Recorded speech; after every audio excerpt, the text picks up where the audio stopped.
Suffolk was due to be attended by over 10,000 Muslims. Instead, it ended early because the police had become aware of a credible threat to the lives of those present.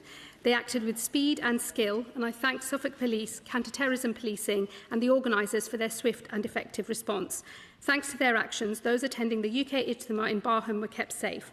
12 individuals have now been arrested as part of an investigation led by Counter-Terrorism Police, which they describe as extreme right-wing terrorism related. This investigation is at an early stage and we must give them space to pursue their lines of inquiry, and I know the police will provide further updates. But let me say, we must all stand united against hatred. The actions of a minority are not who we really are as a country, and we should never be defined by those who plot violence against their fellow countrymen and women. Mr Speaker, given the reports in the press of yet another U-turn being forced on the government by the revolting backbenchers, does the Minister still believe that the qualifying period for indefinite leave to remain should be increased from 5 years to 10? Well, let me tell him it has been settled government policy since last summer, in fact, that the qualifying period will rise from 5 years to 10. The government is consulting on what transitional arrangements may be needed, and we will come forward with settled policy later this year. Speaker, during a coffee morning on the Sherborne estate in Crewe, I spoke with several residents who described persistent and distressing levels of antisocial behaviour in our community, including residents having eggs thrown at their properties. Can the Minister set out what steps are being taken to ensure that antisocial behaviour is dealt with robustly in places like the Sherborne estate? I understand my honourable friend went door to door talking to people about these issues, and I appreciate his efforts in doing that. Our Crime and Policing Act is delivering new and enhanced powers to tackle antisocial behaviour. Respect orders will bear down on relentless ASB offenders, and we have ensured that every police force in England and Wales had a dedicated ASB lead and a local action plan to crack down on these thugs. Home Secretary Criswell. Thank you, Mr Speaker. I join you in paying tribute to Anne Widdecombe. She was a formidable campaigner who served with huge integrity. She will be missed. And I know the whole House supports the police in delivering justice for Anne. Reports today suggest the Home Secretary and the new Prime Minister plan to capitulate to some of their open border MPs on the government's own ILR plans. Previously, the Home Secretary was clear. The changes will apply to those in the country already. Can she now repeat that pledge? Or is the Prime Minister doing his first U-turn before he's even entered Downing Street? Is rather desperate, Mr Speaker, there from the Shadow Home Secretary. He knows that the position is exactly as was set out in the consultation which was published by this government, where we have consulted on transitional arrangements for those who are already in country. It is settled policy that the qualifying period will rise from 5 years to 10.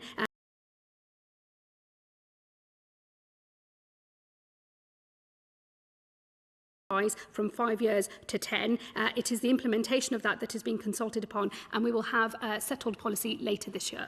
Well, it's not quite as clear as she was previously. Mr Speaker, vile rapist Shabir Ahmed must be deported back to Pakistan along with all eligible rape gang perpetrators. Separately, survivors like Fiona Goddard have said they are terrified at the prospect of rape gang perpetrators being released early from prison in the coming weeks. So will the first Home Secretary firstly bring forward emergency legislation to ensure Ahmed can be deported?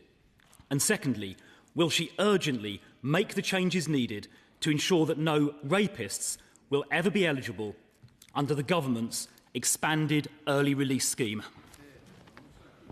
Well, let me say to the Shadow Home Secretary, firstly, he knows that the issues in relation to Shabir Ahmed and his deportation from this country are exactly the same as his government faced when they were in power. There is both a legal challenge as well as a practical one. I will be dealing with the legal issues later today, Mr Speaker, when we have our debate on the immigration bill, and the government's work on the practical hurdles to deportation continues between myself and the Foreign Secretary and others in government as well. And let me just say to him on releases from prisons, it is his government that allowed the situation in our prisons to get to a dangerous level. We all but ran out of prison places under his government, and under this government we will never run out of prison places again. Mr. Speaker, I recently witnessed outside one of my stations an attempted phone snatch by 3 masked youths on electric bikes, which was fortunately unsuccessful. But at a community neighbourhood safety forum, residents raised with me this was a major concern of theirs. So could my honourable friend outline what progress we're making against tackling phone thefts, and does she agree that the phone companies need to do much, much more to make sure criminals can't pay and profit from phone snatching? He's absolutely right, and Op Reckoning is delivering the Met's largest ever enforcement response to phone theft. And in the 12 months to May, phone theft in London fell by 18% on the previous year, and it was pretty much halved in the West End, where we see most of that occur. He's right that phone companies need to do more, and if phone theft doesn't continue to fall, we will take further action. Wilkinson, Liberal Democrat spokesperson. Thank you, Mr. Speaker. The Culture Secretary has quit X and removed her department from the platform, citing its descent into misinformation and abuse. Does the Home Secretary agree with her decision? What is the Home Office doing about the abuse and misinformation on X? And will the Home Office be leaving too? I think everyone in this place is concerned at the rise of hatred and division online, not just on X, but on other platforms. And we are looking as a government, of course, led by DCIT and other colleagues, on how we crack down on that, and also how we create a society in which we try to unite people and not divide them. And members in this place have a strong role to play in that. Davies. Thank you, Mr. Speaker. Pennine Domestic Abuse Partnership is a strong example of non-judgmental, trauma-informed support for victims of domestic abuse. For many women, they are the first point of contact. However, for others, the emergency services are the first to respond. So would the Minister clarify what steps can be taken to ensure that this non-judgmental, victim-centred approach is consistently reflected in the police's engagement with victims? My honourable friend is right. A non-judgmental, victim-led approach is exactly what we need, and that is what we are trying to drive through our response. We've established the National Centre for Violence Against Women and Girls to improve the police response to violence against women and girls, and the new trauma-informed first-line public protection programme is piloting in 5 forces this summer, which equips frontline officers with the skills to manage investigations and support victims. Dr. Luke Evans. Thank you, Mr. Speaker. Now, the Home Secretary is boasting about the fact that hotel asylum seekers' numbers are being reduced, but of course they're being moved into HMOs, and the government won't produce the actual figures of how many are going into HMOs, which means places like Hinckley and Bosworth are getting more HMOs. So will the government commit to produce the data to show exactly where people are being moved from and to, so we can see it specifically around HMOs, because it is not in the data and has not been released in the quarterly data? I'd be grateful for an answer. I'm slightly saddened by the Honourable Gentleman's question. He and I had a very, very good conversation about the nature of the supported population in his constituency. He knows that we work very closely under a policy of successive governments for full dispersal, so that the challenge of supporting the supported population is shared more fairly. Where there have been local disproportionate issues, like in postcodes of his own, we were able to make positive changes there. I would have hoped he would have recognised that. But to be very clear on his original point, if he talks about data, the May stats release show a reduction in the hotel population of 35% and an increase. If the Honourable Gentleman, he can do the questions, he can't do the answers as well. If he would, a reduction in 35% in hotel population and an increase in the supported population of less than 1%. Even he can do those maths. Peter Prinsley. Thank you, Mr. Speaker. So on Friday, I met with Barnham Parish Council in my constituency and the head teacher, Amy, of the adjacent primary school. They raised concerns about the proposed accommodation of large numbers of asylum seekers at RAF Barnham. They worry about community cohesion, particularly if large numbers of young men are to be transported into neighbouring towns and villages without access to supervised constructive activity. So will the Minister outline what material steps will be taken to address this problem? I'm grateful to Honourable Friend for that question. I would stress, as my right Honourable Friend, the Home Secretary, said, that no decision has been taken in respect of this site, and suitability assessments continued. We're engaging with relevant local authorities, health partners, police forces and other partners to minimise the impact on local services and communities in exactly the way that the Honourable Gentleman speaks. Kieran Mullen. Thank you. Can I begin by thanking Madam Deputy Speaker for securing a meeting with the Minister with local MPs, councillors and residents of Crowborough, where the Minister heard for himself directly reports of illegal working, groups of young men drinking on the street and the smuggling of alcohol onto the site. If the government is going to force this camp on people, the very least it can do is ensure that people there play by the rules. Can the Minister introduce breath testing and make clear to anyone drinking on the site that if they're found to fail those tests, their asylum claim will be immediately thrown out? Grateful to the Honourable Gentleman both for the question and for his time, and for Madam Deputy Speaker's time and advocacy, and indeed local councillors. I was very concerned to hear the reports about those drinking off-site. We are looking closely, as I've said to the Honourable Gentleman, about making sure that's not doesn't happen. We already block merchant codes on aspect cards to prevent it. We are talking about a relatively small amount of money, £9.95 each week, but we do not want to see that spent on alcohol. The sites themselves are alcohol-free as well. I'm not quite sure that breath testing is the way that we need to enforce it, but nevertheless I share his vigour to stop it. Joe Powell. Mr Speaker, can I warmly welcome the Government's swift introduction of the National Security State Threats Bill that received royal assent last week. The activities of the IRGC have caused huge concern across the country, and in particular to my Iranian and Jewish communities. So can the Home Secretary update the House on when these new powers will begin to be used to protect our country from hostile state-linked organisations and threats? Well, thank you very much, Mr Speaker. Today, my right honourable friend, the Home Secretary, has laid statutory instruments to designate 3 bodies engaged in foreign power threat activity under the National Security State Threats Act 2026. The Islamic Movement of Companions of the Right, who have publicly claimed 7 attacks at UK locations linked to Jewish and Israeli communities and Persian language media. Iran's IRGC and Russia's GRU volunteer Corps. Designation will make it an offence to support, assist or obtain benefits from any of these organisations. Thank you, Mr Speaker. As the House will know, the Home Office does not routinely publish figures on the number of small boat arrivals who abscond or whose whereabouts subsequently becomes unknown. Now, given the Department holds case records that would allow this to be calculated, will the Home Secretary commit to publishing it periodically so the House can properly scrutinise the scale of the problem? Well, the Honourable Gentleman will know of the 70,000 people removed by this government, 41% up on our predecessor, but he mentions very good point around data. That's been the subject of our response to a recent ICIBI report. We are looking at it closely. We do want both colleagues in this House but the public at large to have the best possible data to work from so we can have the most informed conversation possible. Jonathan Hender. Mr Speaker, the Police Federation is the only staff association police officers can join to represent them, and yet the Chief Executive has paid himself £1.4 million over 2 years from members' subscriptions. So does the Minister agree with me that frontline police officers have lost confidence in the national leadership of the Federation and should be allowed to set up an alternative?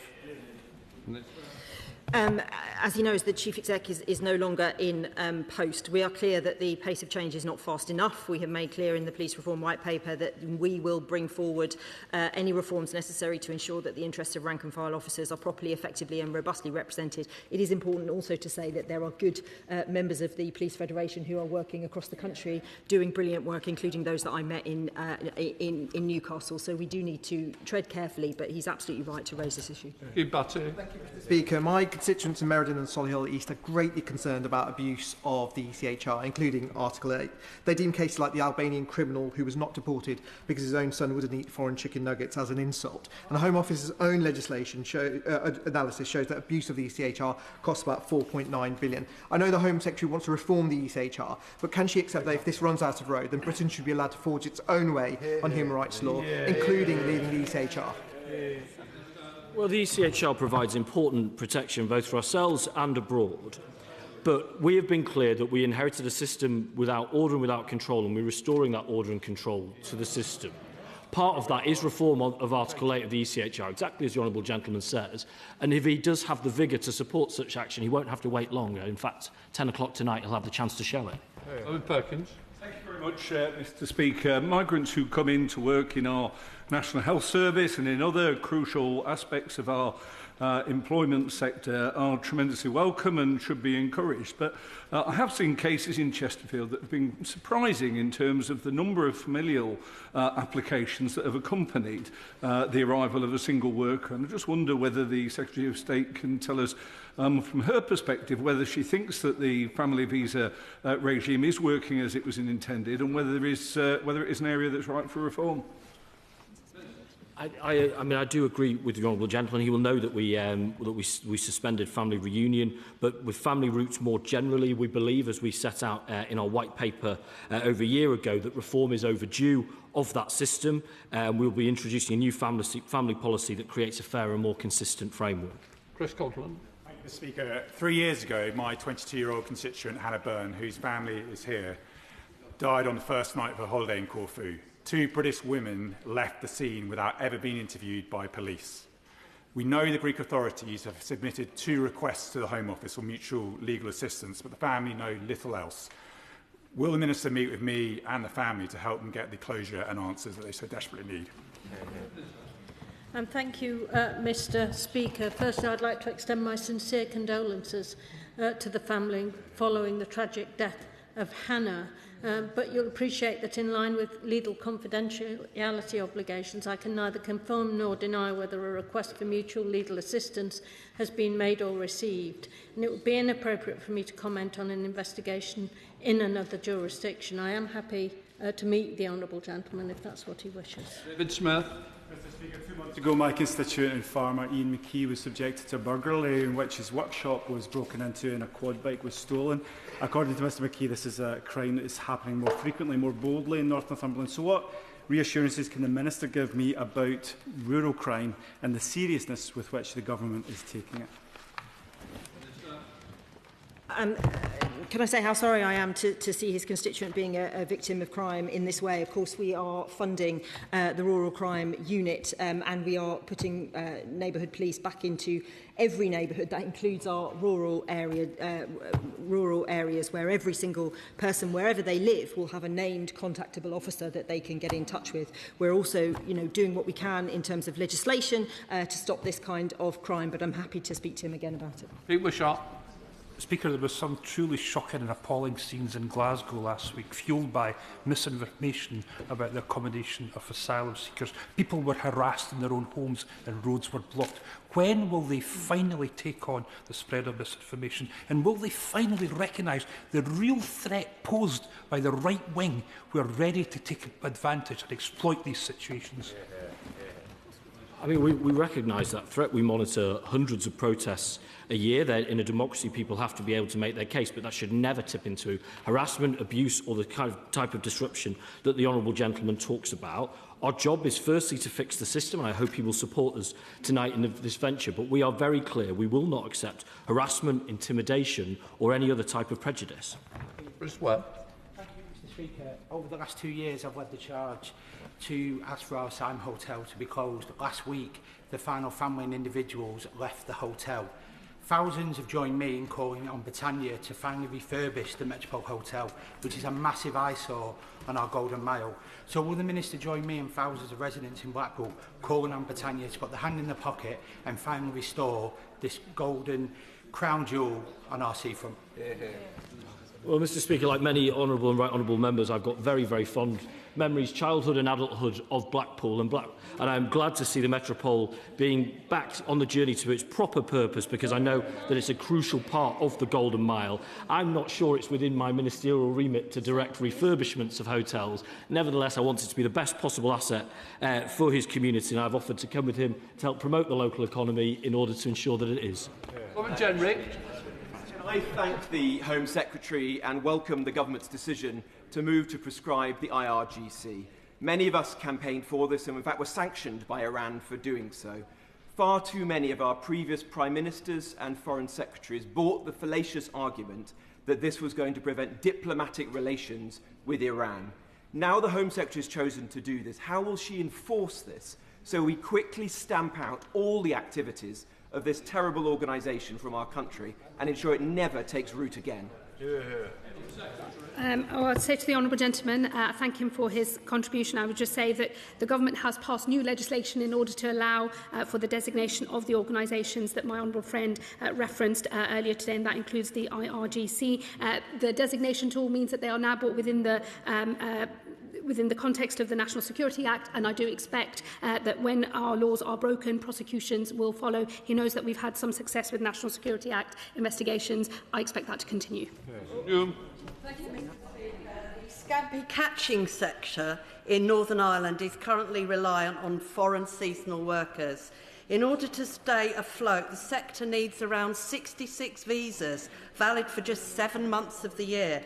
Will the Minister consider extending the seasonal worker visa route to the nephrops industry, giving the catching sector the certainty it needs and protecting processing jobs at Whitby Seafoods in my constituency? Thank you, Honourable Friend, for her important question. I work closely with DEFRA and many sectors in agriculture to ensure that they can operate if they need that access to foreign workers. Of course, we are looking to reduce that, and I'm happy to meet and talk more about this specific scampi, which I love, after this. Thank you. John. Can I thank the Asylum Minister for his professional courtesy in calling me on Friday to say that the asylum dispersal plans for Stoke Heath in my constituency have now been scrapped, and I'm very grateful for that, and it's a great relief to many residents. It was a completely inappropriate location from the get-go. But can I ask him to put on the record whether the government has any plans to put asylum seekers into Clive Barracks at Turnhill in Shropshire, currently home to the Royal Irish Regiment? Grateful for that question in the spirit the honourable gentleman offers it. And I would recognise his advocacy in helping us understand that it was the wrong thing in the wrong place. But I know, not totally different to the honourable gentleman's contribution, that now gets followed up with misinformation of people who were planning on creating division through asylum accommodation, now pointing at another site. So to be clear to him and to his constituents, we have proposed 3 new sites, and the extension of time at 2 other ones. Those are decisions not finally made, but those are named sites, and those are the sites under consideration, not his. Final question, Ewan Steinbank. I welcome the Minister's explicit statement last month that he wants to see the Clarendon Hotel opened by the Conservatives closed. When any hotel closes, can my honourable friend confirm that the vast majority of those being moved out will have their accommodation needs met within existing capacity? I'm grateful for that question. I think and talk about the Clarendon Hotel a lot because we are resolute in closing that hotel. But I appreciate his constituents or others wouldn't feel much better if they thought that those bed spaces were just being provided in the immediate area instead. Goal 1 for this government is to reduce demand, and we're seeing positive trends in this space. That's allowing us to close hotels and allow us to close more. So exactly in that spirit, not merely by displacement into dispersed accommodation.